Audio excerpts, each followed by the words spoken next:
Do you know how great the need is for sustainable housing for adults with disabilities?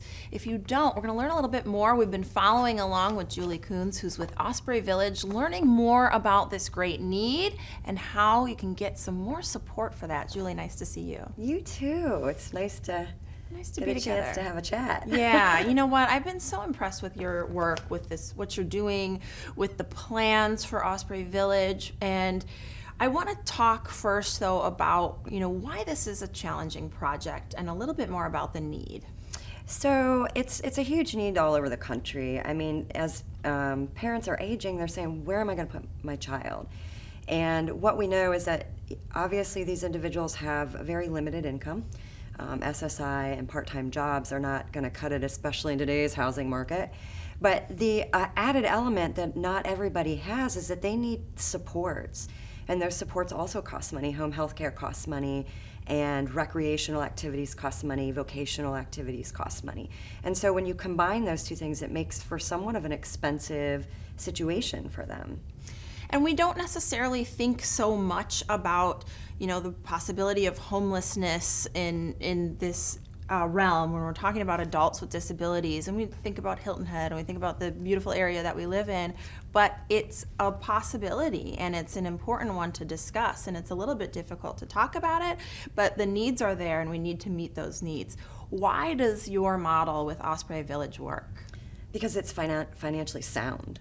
And we didn't think that it was going to be that way initially. When we first started out, we thought, man, this is going to be a strain on our community in raising millions of dollars annually. These individuals are limited on income. Their rent isn't going to cut it.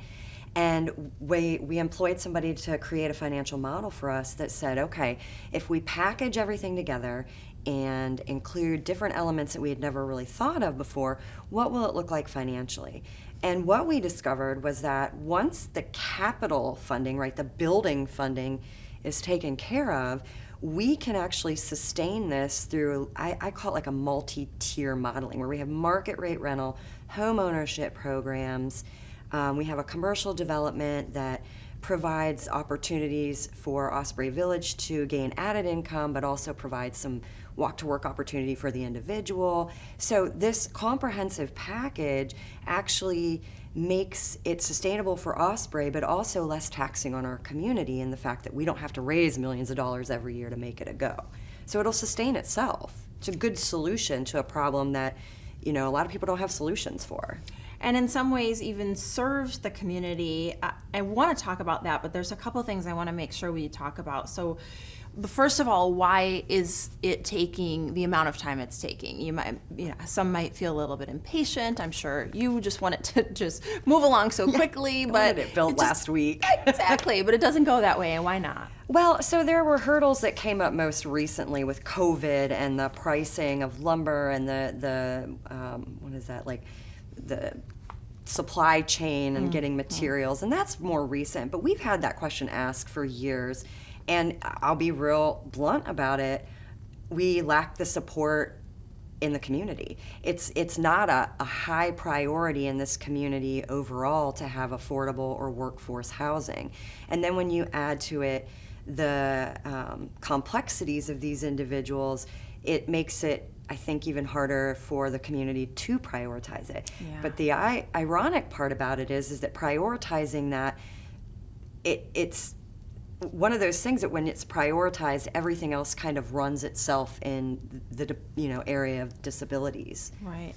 So, we have less than a minute, but where is it running smoothly and where is maybe there a clog in the system? So you've got supporters that really are trying to push this through and move it along, and then there's a point in which it's getting stuck. So explain that a little bit. Sure. So it's moving along very smoothly in looking at alternative funding mechanisms.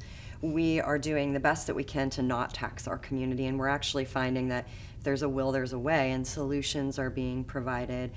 Inland Capital and their project manager down here, Jeff Coggin, has been phenomenal at helping us to figure out and provide solutions. But where we have the clog is that at a state level, our state departments are struggling to figure out solutions that they don't like to go outside of the box, okay? If it doesn't fit within their box, they're not going to really support it outside of that. Our local legislators, Tom Davis, Bill Herb Kurzman, have done a great job of bringing it to the state level, but when it gets into the departments, they get a little bit, they just don't have, I think, the full breadth of what could be done if we got a little more creative on the subject matter. Yeah. I'm going to encourage our viewers, we're out of time, but I'm going to take a little extra time to encourage our viewers to go to the website, ospreyvillage.org, and learn more about what these plans are, why it's important, and how you can help, because this is big stuff, and you guys are really making some waves, so thanks for doing that. Thank you. Thanks, Julie, and thank you. We're watching Talk of the Town.